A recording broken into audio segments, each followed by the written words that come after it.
Hello, everyone. Thank you very much for joining this session. So let me first introduce my guest today, Douglas Laney. So Douglas is you probably know Douglas. He's a data analytics strategy and innovation fellow at West Monroe, a US-based consultancy. He's been formerly vice president and distinguished analyst at Gartner and in charge of the CDO practice and research.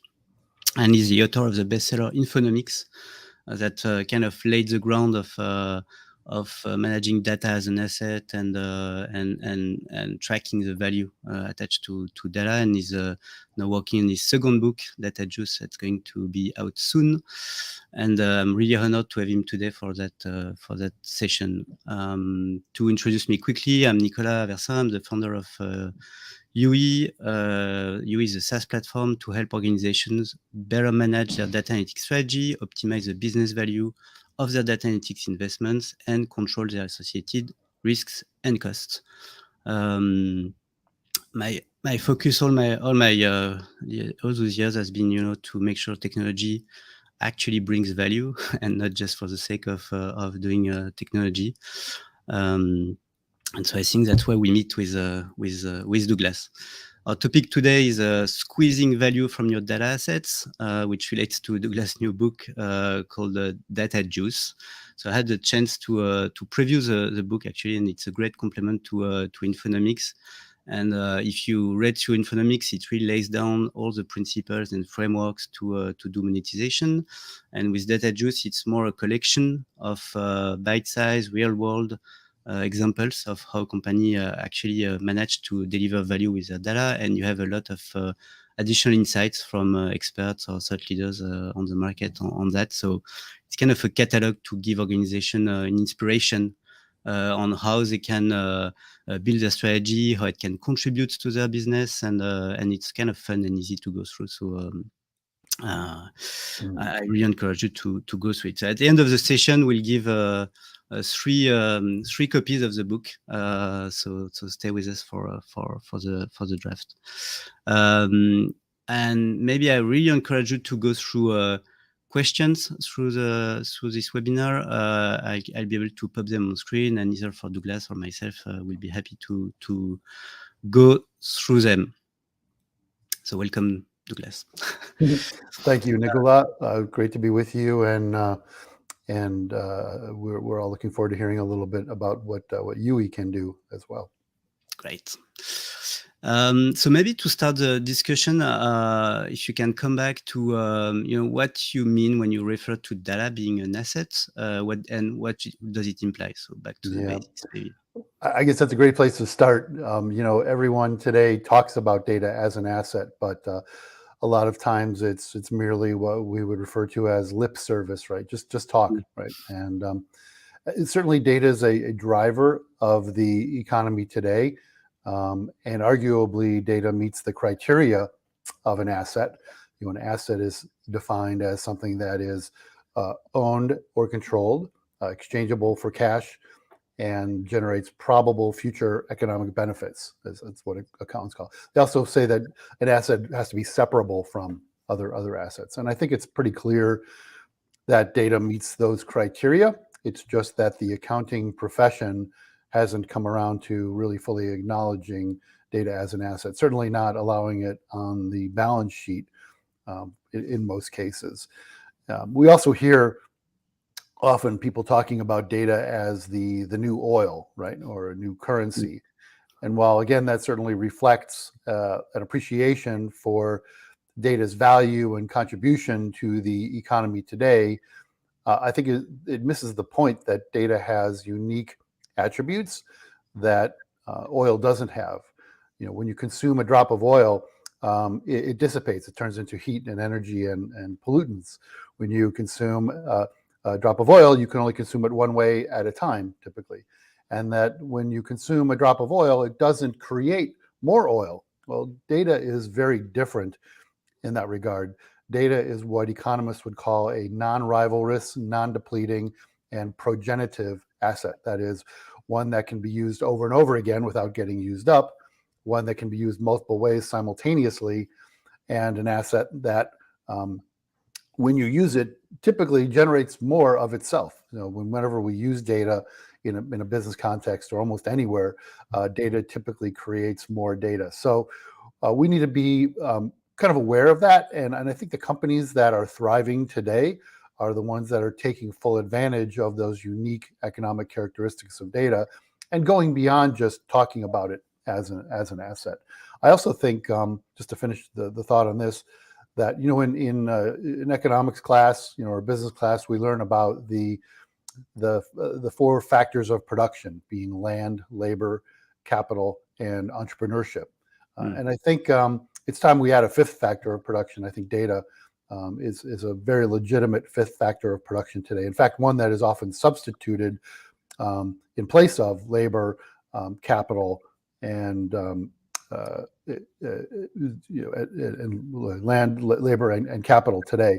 So I think there's some new ways to think about data, and not just academically think about it as an asset, but recognize its unique economic characteristics, and set a course to take full advantage of them. Okay, that's right. And maybe I think that makes the link from when you have an asset, so that's those things that you can use and reuse and make value with. And how do you make the link between those assets and what I call initiatives, because that are kind of ways to extract that value. Yeah, I don't remember who first came up with the idea that the aphorism that you can't manage what you don't measure. But I think it holds for data as well. If you're not measuring the contribution of any given data asset to the value that's delivered, then you're in a really poor position to manage it like an asset. And I think it follows that any asset that you're not managing like an asset is one that you're not going to be able to generate value from or fully monetize. And so for many organizations, this becomes kind of a vicious cycle of not measuring, therefore not managing, and therefore not monetizing their data as effectively as they could.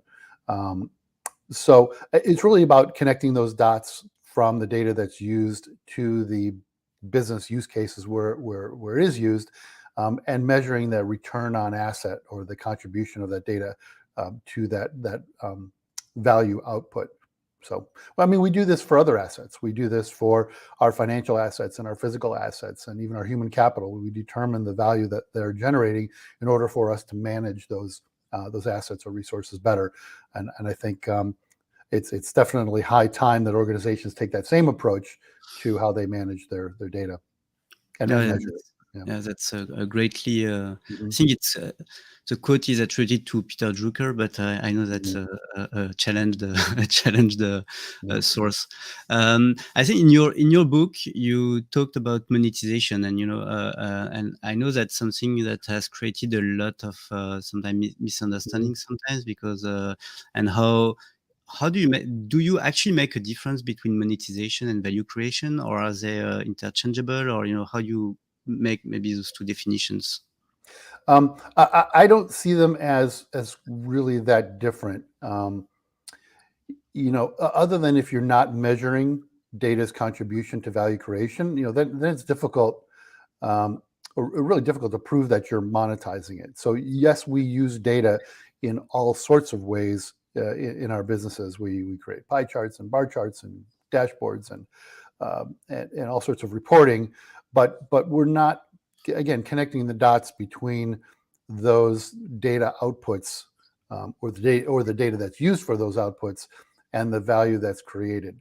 So I would say that really data monetization is a form of value creation where we're actually measuring and attributing value to the data that's used in that value creation exercise. So it's a bit subtle, but I think it just comes back to whether we're actually measuring the data and attributing the data to that value creation.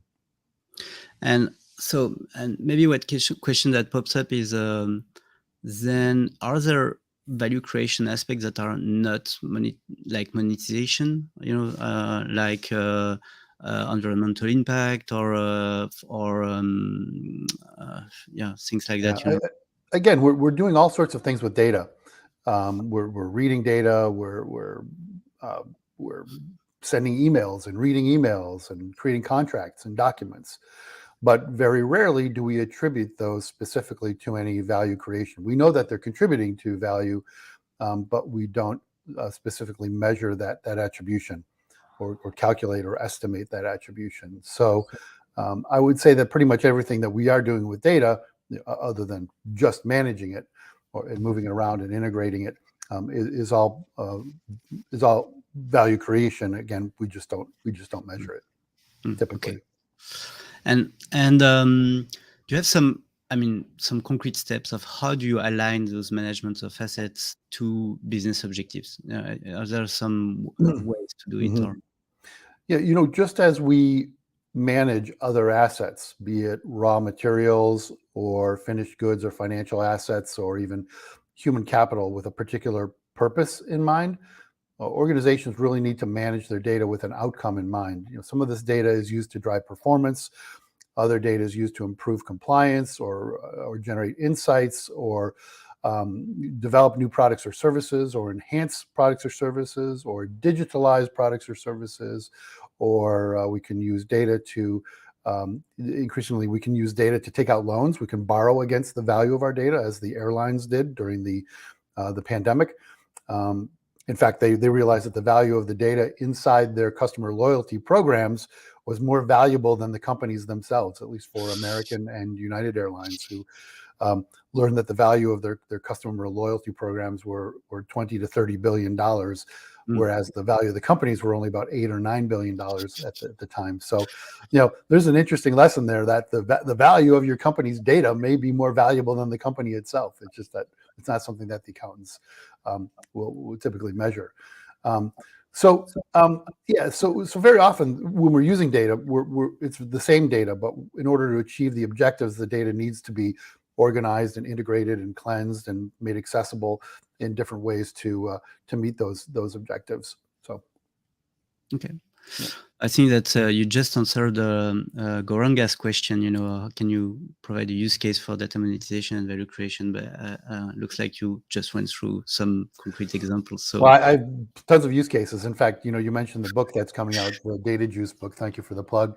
And I know we're going to be giving away some copies at the end, right? Yeah. So once it's released, and so the book includes over the past 10 or 12 years, I've been compiling examples of how organizations are using data in high value and innovative ways, typically in ways where there's some measurable business benefit. And I have about 500 or 600 examples in my library, and I decided to publish kind of 100 of my favorite ones, or 100 that are most, I think, illustrative. And so I'm happy to share a few examples if you like, of some of my favorite examples. So one example would be, well, let's say Walmart. So Walmart, everybody knows Walmart. So Walmart, a number of years ago, they have a great search engine, and it took into account the 45 million searches per month that of things that people were searching for online. It took into account all the product definitions and product descriptions, and it matched the queries to the products to help people find what they were looking for online. But one week, it turns out that they noticed a high degree of shopping cart abandonment for a particular search term, and that search term was the word house. And what people, the engine thought people were looking for housing goods or housewares or dog houses or doll houses. It wasn't at all what people were looking for. The search, once they looked into it, happened to coincide with the week that a particular television show season premiered, and that was the television show House, the medical drama starring Hugh Laurie, doing such a great American accent. I didn't even know he was British. So what they realized was that their search engine wasn't taking what into account? Well, it wasn't taking into account what was trending in the world. And so once they started tapping social media and integrating that into the scoring algorithm for their search engine, lo and behold, Walmart was able to reduce shopping cart abandonment by 10 to 15% across the board. And this, in Walmart terms, that's like, I don't know, $1 billion. I didn't do the math. About $1 billion a year, I think, in additional revenue. So monetizing, I think the lesson there was monetizing social media data to drive improved revenue. And there's an interesting lesson there as well, is that the data that you're monetizing doesn't have to be your own. It can be external data. There are plenty of external data sources, from open data sources to social media to syndicated data from data brokers, data that you can exchange or get access to from partners or customers themselves. And so I think it's an important lesson that when you're thinking about monetizing data, don't just get fixated on the data within your own four walls, but recognize that there's a host of available data externally as well. Again, plenty of other examples. I write about them. There are probably 40 or 50 examples in the Infonomics book that I published, and there will be 100 plus examples in this next book. I really encourage you to go through it. I think Erica was willing to have more details on the loyalty program, but I don't know if you have time today. But I think that's something that raised some interest in terms of how far we can go with those stories. I see Erica asked a question here about the airline loyalty programs. I published an article in Forbes. I'll try to pull up that link and post it in the chat. But there's an article in Forbes where I detail that situation. Great. So maybe so we've seen some examples, and what is, in your opinion, the typical challenges in an organization face when they want to do monetization? Where are they stuck, and where are they struggle? Yeah, a lot of the limitations are really around capturing and vetting ideas. So many companies are familiar with and comfortable with doing R&D, research and development, in the core areas of their business. Typically, especially if they're a physical kind of company, like a manufacturer. And so capturing and vetting ideas is really difficult. And then testing those ideas against a spectrum of feasibility characteristics, like, is the idea economically feasible? Is it managerially feasible? Can we manage it? Is it operationally feasible? Is it scalable? Is it legal? Is it ethical, even if it is legal? And what are going to be the technical challenges or the data-related challenges in implementing that idea? We at West Monroe like to help our clients take up a product management approach to this. And I think that any other kind of approach that you're taking to generating and developing use cases or ideas for using data and analytics, anything short of a full product management approach, you're really kind of shortchanging yourself. So I think that's a challenge there. I think from a data management standpoint, there are challenges in applying real asset management principles and practices to data. We data professionals are guilty of making up this stuff, as we go, the last several decades, and failing to pay homage to the way that other assets are managed. And this is something that I deal with in the Infonomics book. There's several chapters on how to apply classic asset management principles and practices from the realms of physical asset management, financial asset management, even human capital management, library science. There's a lot of asset management principles and practices that we can and should be borrowing from much more better than we are. I also think data literacy is a big issue. And in order to get the organization on board with becoming more data-driven, data-centered, to transform digitally, I think it takes a lot of data literacy, and that's not just training on software, but understanding the art of the possible with data and how to handle data in a way that is appropriate. And maybe to that same line of thought, what kind of mistakes you need to avoid, or things you really need to be careful about to not fail, or to not just lose your time and efforts and money. Yeah. Again, I think the big mistake is not taking a real product approach to kind of doing it in a say a half-assed way, and not being not making the appropriate investment in resources, and committed to developing the ideas that have been generated and vetted. So I think that's a real common mistake. Again, when it comes to managing data, the common mistake is not managing it the way that we manage our other assets. I find that many organizations have an entire department dedicated to procuring office supplies, but not a single, or raw materials, and not a single person dedicated to procuring data supplies. I give you one example where the importance of external data was first and foremost, and to not have someone in your organization who is aware of, becoming aware of, and identify ways to leverage external data assets is a terrible mistake. I also see a lot of companies that say, we want to manage data as an asset as part of their data strategy, but they don't have simple things in their data strategy, like anything about inventorying their data, right? How can you imagine if you're a retailer or with no inventory of what's on the store shelves or what's in the warehouse, or imagine you are a CFO with no chart of accounts, or an HR executive with no employee directory. Those would be dismissible offenses, right?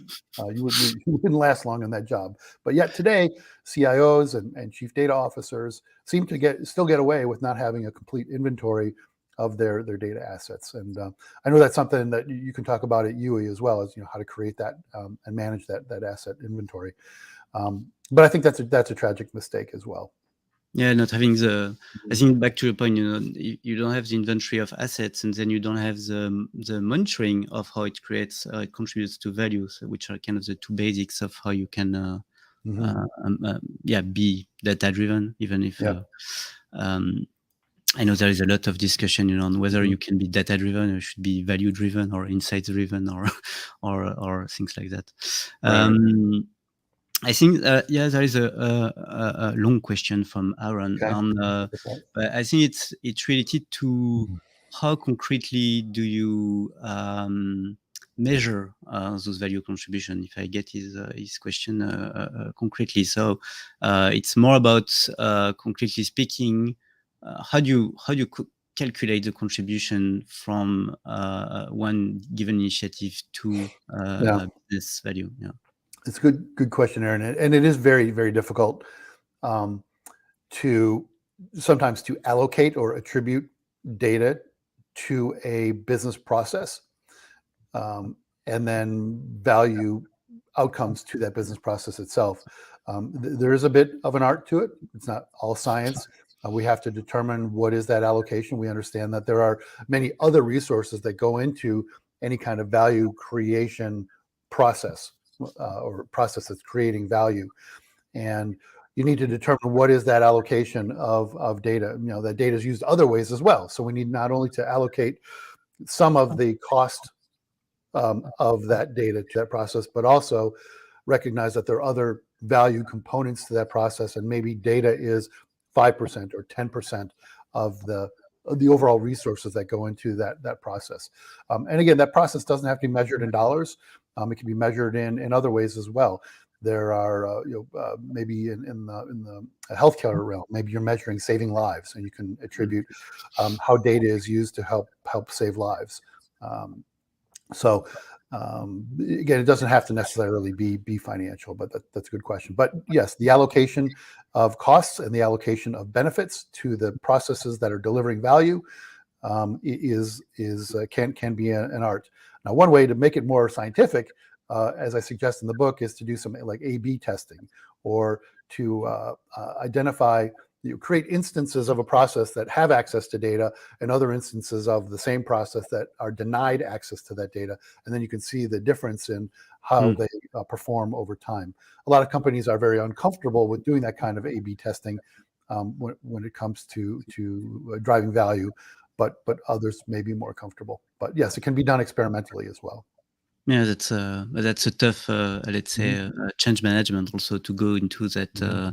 I'm allowing to fail on the part of the business. You always want to give you more chance, so you don't want to do A/B testing, but it then makes it harder to quantify it. And And maybe that gets to your to one point on you. I think you mentioned literacy before, but how important is it to engage, communities or any special things? How do you engage people in this in these initiatives, in even in that product management approach that you mentioned? How do you do that, or any Yeah. Our data product approach, we try to treat everything that we're doing with data as a product, right? Try to take a real product management approach.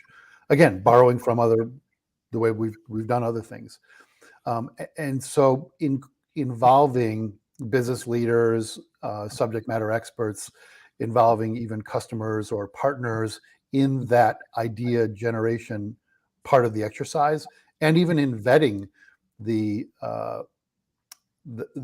ideas that are generated as well, is a way to get them involved up front. Very often people simply just want to say, well, give me my report, give me access to my data. And that's not really enough. That's like saying you want a loaf of bread, or in France there, you want a nice baguette, right? And you send them not to the store, but you send them to the field to harvest their own wheat, right? And grind it up into flour, and then find the other ingredients, and then bake it into a loaf. That's not, that doesn't, we've been doing that with data for too long. And so we really need to start creating actual products for consumers to use and take a real product management approach. Now on the back end, we need to be concerned with data literacy and helping people understand that data is an asset, that it can be leveraged and consumed like an asset. It needs to be handled with some actual discipline. And then also part of that data literacy is sharing these use cases with them. Again, this is the reason that I'm publishing the book Data Juice, is to help inspire or shame organizations into doing more with their data.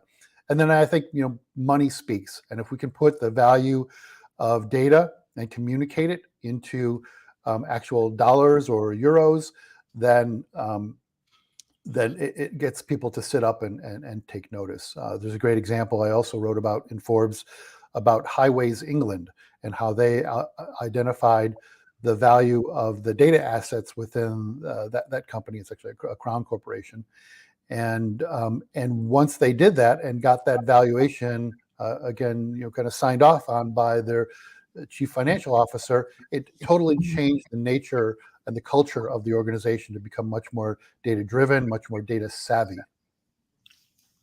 No, okay, that's I think that's right. I've seen something, on those data literacy programs that sometimes are too disconnected from concrete initiatives. So you spend months, training people on theoretical stuff, and then at the end, it doesn't really help moving forward with what literacy means. So bringing people back to involving them into those data products approach and in seeing the concrete value of things, I think is really critical for moving the data literacy forward.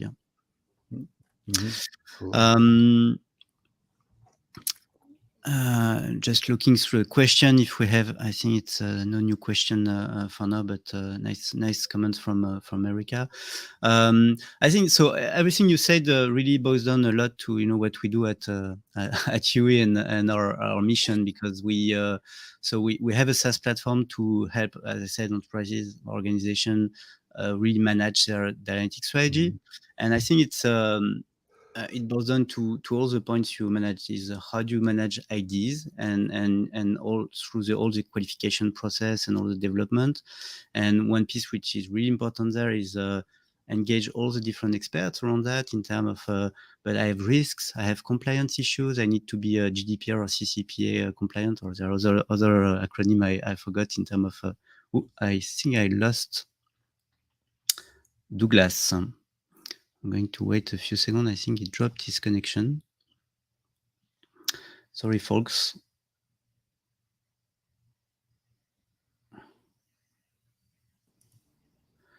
Oh, back here. I think we got cut somewhere because it's also cut on LinkedIn. Anyway, let's continue. Sorry for that. technical glitch somewhere. So yeah, it's back to our mission at YOOI, and being able to manage those initiatives and assets on the full life cycle is really something important, and something important to do consistently across your different portfolio. And also we've seen that offering that place where you have all the initiatives at the different stage and with all information around their value and risks and so on is really key to be able to support data literacy, because that's a place where everyone in the organization can view existing initiatives and then either contribute or have new ideas, and then it contributes to that cycle. So yeah, I think that's really where I mean, most of thank you guys for the feedback. So everything that has been you've been through really relates to how we do things at YOOI, and maybe I can show some things to illustrate what you've been through. Are there some specific topics you'd like to focus, or but maybe let me start with this notion of cockpit, So one thing we really want to do with YOOI is to help people be able to view their start from the data strategy. So if I show quickly something, yeah. One example I've built here, so it's a very simple one. I've kept the problem narrow. Is about marketing, and let's say we have two main objectives from the company standpoint: one around customer centricity, one around marketing efficiency. So really, if you want to drive that value, you want to start with those value levers, and contribution, and then we're able to look into those value contribution and link that to business metrics. So I think that goes to your point of how we're going to measure that, because then the big question is how are we going to measure improve customer centricity. So here, for example, it's about because we'll reduce churn or improve recommendations for personalized recommendations, have a better customer satisfaction measured with the NPS, and improve revenue. So it could be just an example of things to measure.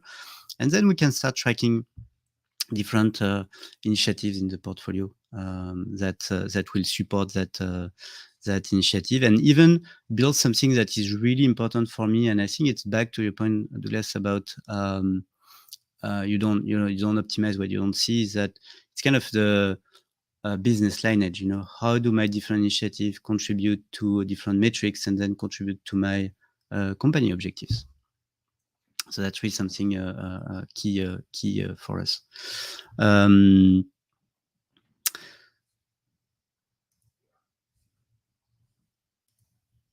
Yeah, so I think that this part is really important, because that's where you can have that view on your starting. I mean, something we've been discussing together and is moving away from kind of obsession on our industry to start with technical approach and reversing the thinking to start from a value approach and what you want to achieve and so on. So it's the same where it's always kind of the middle, because to see that you need to have your inventory of things, inventory of initiatives, inventory of assets, but also look at it from how do you want to connect that to value, and that has to be done at the beginning, so that you create alignment, engagement on the budget, and so on. So maybe to continue here, the second part we can look on optimizing, value generation is to, and if we go further on the scenario, is going back to YOOI. You can have a look at your portfolio of all your existing initiatives. You see them. They can here they are grouped by the same strategic initiative I've seen before, but I can look at them at by status, what are the different stage of maturity, and again, to your point of looking at them across the full life cycle. So we see things that have been just proposed. People can go through it and go through the qualification. The qualification part is really important because that's how you can view all your different initiatives that way. You see all the things you have, again, your different strategic initiatives, you see the different dependencies, and that's a nice way to really be able to assess those kind of, how do I select things? So you have on one hand, how is it linked to value, but on the other hand, how can I rank them and how can I make a kind of concrete selection of initiatives? And a way to drive that, and I think it goes to your point of being able to connect with concrete, concrete guidance, and in terms of governance, in terms of security question, in terms of technology question, and so on.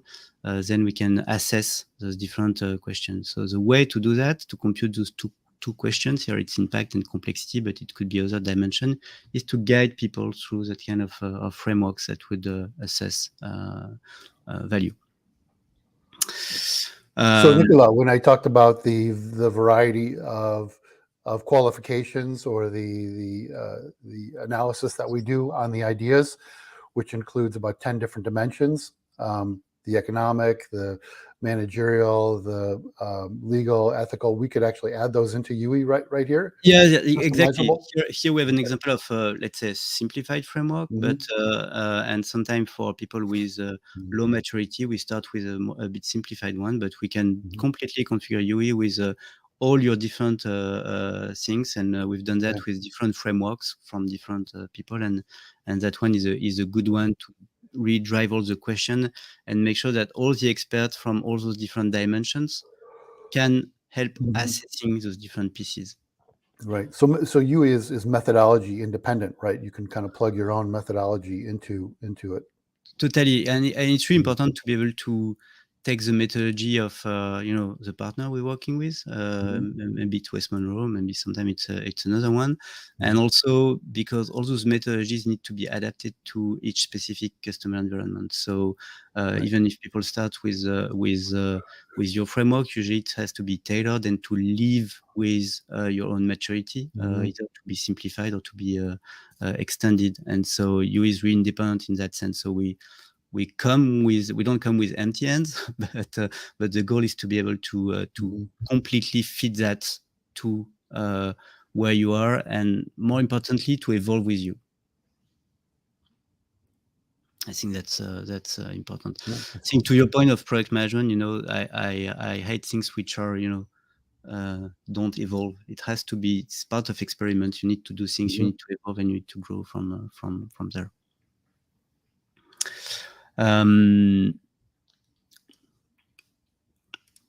So I think that's so those way. And once you've done, those kind of those assessments, and we see we can also make the link between those initiatives and the data assets we want, and then you'll be able to move into a more a planning phase where you will look at all your different initiatives and how they're currently in progress and moving forward, and so on.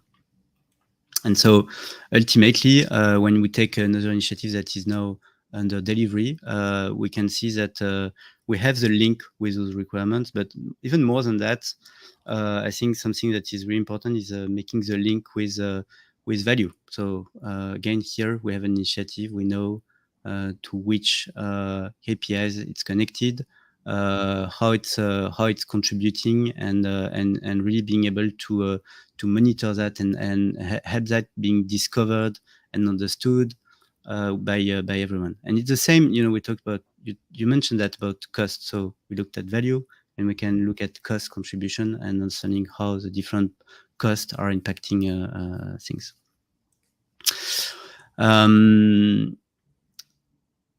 So maybe back to the question. I think we have a nice question also from Roy here. what industry are doing the best and worst of treating and valuing data as an asset? So that's a good question, because it's is there a good answer for that? Let's say everybody is doing a worse job of it. It's definitely not something that is really mainstream yet. But I've been finding much more interest and more clients and companies moving forward, particularly in the healthcare industry right now. And I don't know if that's just an anomaly, but probably also in the retail space and maybe in public utilities as well to some degree, or in the energy space, but primarily right now in the healthcare market, I would say they're doing a better job of valuing data as an asset. Okay, yeah, that's what we see in the question for now, and from a discussion with analysts lately, it looks like there is a lot of good things happening on the government side also, because they have a lot of open data policies and so on. So it's not the same kind of monetization, but it's another way of managing data as an asset, which is kind of interesting. I saw the question come through from Roy. I know he is a sports runs a sports philanthropy organization. So I also mentioned that I do know some sports teams that have assetized their data by moving the value of their data assets to a separate entity, and then including the value of that entity on their balance sheet. It's called assetizing their data. So there's definitely some interesting things happening in the sports world as well. Oh yeah, okay. No, I've seen that in the marketing space. Companies building a separate entity to monetize their customer assets and but and their community. So it's back to your point with the airlines. So great. I think we're getting to the end of that session.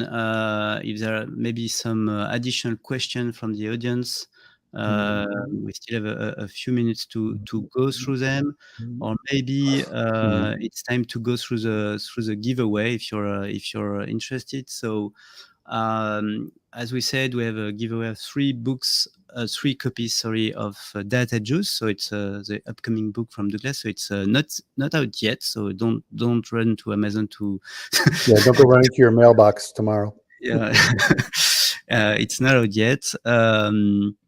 But as soon as it's out, you will receive one. It's promised. So we'll do a quick draft after the session. So if you can please share your main takeaway from the session, from anything that was shared in the comments, and we'll pick 3 of you and come back to you very quickly afterwards on LinkedIn. I think we have one more question from Goranga. That's an interesting one on how you see the depreciation. Yeah.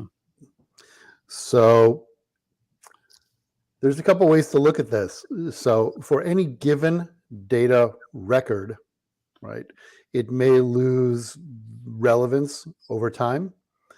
But I actually prefer valuing data sets themselves, not any individual record. So most data sets, if you are on ongoing concern, are continually being updated. The data is continually being updated, enriched, enhanced, extended. And so most data sets, I don't believe, depreciate over time. Individual records may, but the data set as a whole does not. Most data sets tend to appreciate over time as they become more cleansed, more enriched, and grow in volume as well, and sometimes in terms of granularity and detail. So I don't typically look at the way that any given data asset depreciates. I don't think it has particular relevance. And is it actually that's for me that's still a good question. Is if you don't care about maybe your data quality enough, or you don't automate that continuously, then especially with external data, because then you have always change and so on. So it's not necessarily depreciating, but it could have a lot of impact on your value. I mentioned for the most part, data is not a balance sheet asset. That accounting practices don't allow companies to capitalize or report the value of their data. There are some rare circumstances like data brokers, certain data brokers, when they purchase a database from another company, but don't continue to enhance and enrich that data, they actually can put that on the balance sheet under other intangibles and then depreciate it straight line over 3 years or so. So I have seen instances of that, but that's not really relevant for most companies.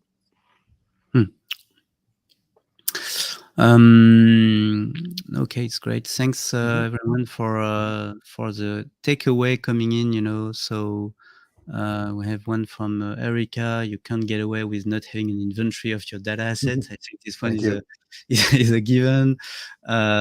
John, about tying data to a business outcome. That's really something that I think we care about probably as much, both of us. Douglas, so it's kind of so, let's say, obvious and at the same time so rare that it's kind of a huge one. We have someone, I have the name here, but about adopting a product management approach. I think that's really something key because, as we know, managing. There's so many good practices in product management in terms of how you get from an idea to something that people actually use at the end, and that's something I've been using a lot as an image, and then you need a systematic approach. Then that's what we discuss around what we do at YOOI in terms of how you manage that at scale, because you don't have only one product. You need to be able to manage that at scale and be able to have a comparable approach across your initiatives on how you deliver value and how you go through that life cycle of getting ideas, maturing them, and delivering them. We have Chris about thinking of data driving value. I think that's the same one. I think that's thanks, Chris. It's the same takeaway almost.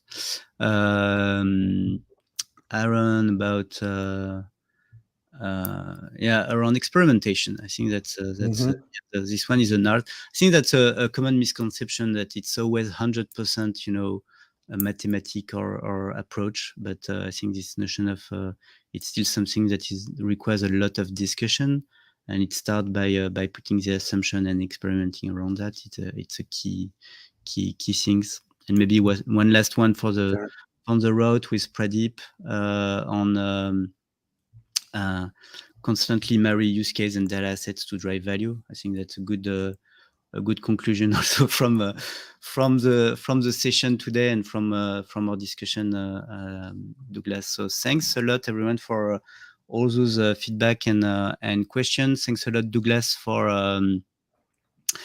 your time and discussion today. Always a pleasure. Looking forward other occasions. Have a great day, everyone, and soon for another value-driven session. Thank you.